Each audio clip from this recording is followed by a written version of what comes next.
Newcastle are making moves. So from Victor Munoz about to join Newcastle very soon. That's what I'm talking about. This shit means something to me, man. To Newcastle opening talks to sign an Arsenal star. To revealing the Ewan Jowen and Eddie Howe phone calls before sealing the £18 million move. As per, join us as we'll break it all down and discuss the latest Newcastle United transfer news. Let's go. So starting off, Newcastle United are closing in on what could be their second signing of the summer, with Victor Munoz now emerging as the club's leading candidate to replace Anthony Gordon following the winger's move to Barcelona. After completing a deal for goalkeeper Ewan Jowen earlier this week, Newcastle have quickly turned their attention towards strengthening Eddie Howe's attacking options, and negotiations for Munoz appear to be gathering momentum. Transfer specialist Fabrizio Romano revealed yesterday night that Newcastle had submitted an official bid for the Osasuna winger, with discussions now ongoing between the two clubs and the players' representatives. The latest update from Romano suggests there is growing confidence behind the scenes at St James Park that an agreement can be reached in the near future. According to the Italian journalist, Newcastle are hopeful of finalizing a deal very soon and are currently working on a package worth more than €30 million as they attempt to secure the 22-year-old's signature. That figure would still fall below Munoz's reported €40 million release clause, indicating that Newcastle are attempting to negotiate a lower fee rather than triggering the clause outright. A deal is not entirely straightforward, however.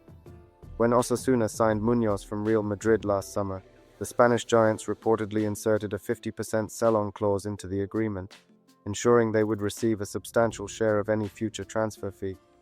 Real Madrid also hold a buyback option on the player, although current reports suggest they are not expected to activate that clause at this stage.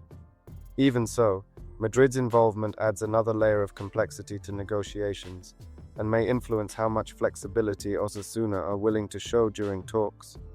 Despite those complications, there is increasing optimism that Newcastle can get the deal over the line. Sky Sports reporter Keith Downey has also provided a positive update, confirming that discussions have been productive, although a final agreement on the transfer fee has not yet been reached. Sources in Spain believe Osasuna currently value Munoz at around £35 million, while recent managerial changes at the club have added a slight delay to proceedings. Nevertheless, Newcastle's interest appears genuine and advanced. The club have been searching for a replacement following Anthony Gordon's departure, and Munoz has quickly established himself as one of the standout names on Ross Wilson's shortlist. The Spain international enjoyed an impressive campaign in La Liga last season, and fits the profile Newcastle are increasingly targeting under the club's current recruitment strategy. Young, technically gifted players with significant room for development and future resale value. At 22 years old, Munoz would also fit neatly into Howe's plans to lower the average age of the squad while adding more pace and creativity in the final third. With Jowen already secured and several other deals being explored, Newcastle appear determined to avoid the slow start to the transfer window that frustrated supporters last summer. There is still work to do before any agreement is finalized, but all indications suggest Newcastle are pushing hard to make Victor Munoz their next arrival, and if current negotiations continue positively, a breakthrough may not be far away. Then Newcastle United have reportedly added Arsenal forward Gabriel Jesus to their list of attacking targets, as Eddie Howe looks to reshape his squad following Anthony Gordon's departure to Barcelona. The Magpies are expected to be active in the transfer market this summer, with several attacking reinforcements under consideration, after a disappointing Premier League campaign left the club without European football for next season. While much of Newcastle's recruitment focus has centered on younger talents such as Victor Munoz and Anan Kalaili, fresh reports suggest the club are also exploring more experienced options capable of making an immediate impact. According to Sportsboom, Newcastle have already made contact with Arsenal to inquire about Gabriel Jesus' availability ahead of a potential summer move. The Brazilian international is entering the final year of his contract at the Emirates Stadium, and Arsenal are believed to be open to discussions if a suitable proposal arrives. Jesus remains a highly respected figure in English football thanks to his time at Manchester City and Arsenal, bringing experience, versatility, and a proven record at the highest level. Capable of operating as a centre-forward, second striker, or wide attacker, the 29-year-old would offer Howe valuable flexibility across the front line, at a time when Newcastle are looking to rebuild their attacking options. However, Any deal would come with significant challenges. One of the biggest obstacles is his wage package. Reports suggest Jesus currently earns around £265,000 per week at Arsenal, a figure that would place him among Newcastle's highest earners and potentially stretch the club's wage structure. There are also concerns surrounding his fitness record. The Brazilian has struggled with injuries throughout much of his Arsenal career, with his most recent setback being a serious ACL injury that kept him sidelined for an extended period. Although he has returned to action, there are still questions over whether he can consistently rediscover the sharpness and explosiveness that made him such a dangerous player during his peak years. From Newcastle's perspective, the appeal is obvious. Howe is believed to want experienced leaders within the squad as he attempts to guide the club back towards the Premier League's top positions. Jesus has won multiple league titles, competed regularly in the Champions League, and has extensive international experience with Brazil. Yet balancing those qualities against his injury history and salary demands will be crucial.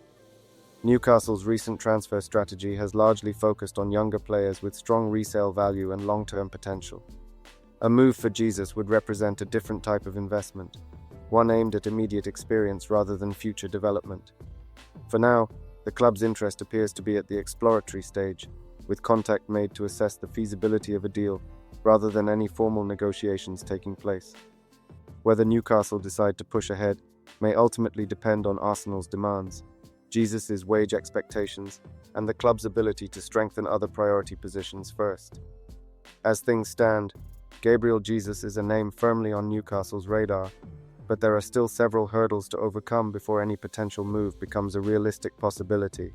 Then Newcastle United's first major signing of the summer has already offered an interesting insight into how the club's recruitment process is operating under the new structure at St James Park. Goalkeeper Ewan Yawan has revealed that Eddie Howe played a direct role in convincing him to join Newcastle, holding several conversations with the Frenchman before his move was finalized. The 20-year-old recently completed his transfer from Reims and has signed a long-term contract after Newcastle agreed a deal reportedly worth around £18 million, rising through various add-ons. While Ross Wilson and David Hopkinson now oversee recruitment and the wider football operation, Yawan's comments suggest Howe remains heavily involved in identifying and approving incoming signings. Speaking in his first interview as a Newcastle player, Yawan admitted that his conversations with Howe were a major factor behind his decision to move to Tyneside. The young goalkeeper explained that Howe spoke extensively about his development and made it clear that helping him improve was a genuine priority. According to Yawan, hearing directly from the Newcastle manager gave him confidence that the club had a clear plan for his future and helped make the move feel right even before the paperwork was completed. "I'm really excited to work with Eddie Howe. I had him on the phone a few times and he expressed he is willing to develop me, to talk to me, to pay attention to my development. So to hear that from the coach, it was really part of my decision. It made me feel a bit like home even though I hadn't signed yet. I hope he can bring me Premier League experience, the toughest league in the world, and experience from the other goalkeepers at the club and coaching staff. Experience is the best thing I can take from him," he said.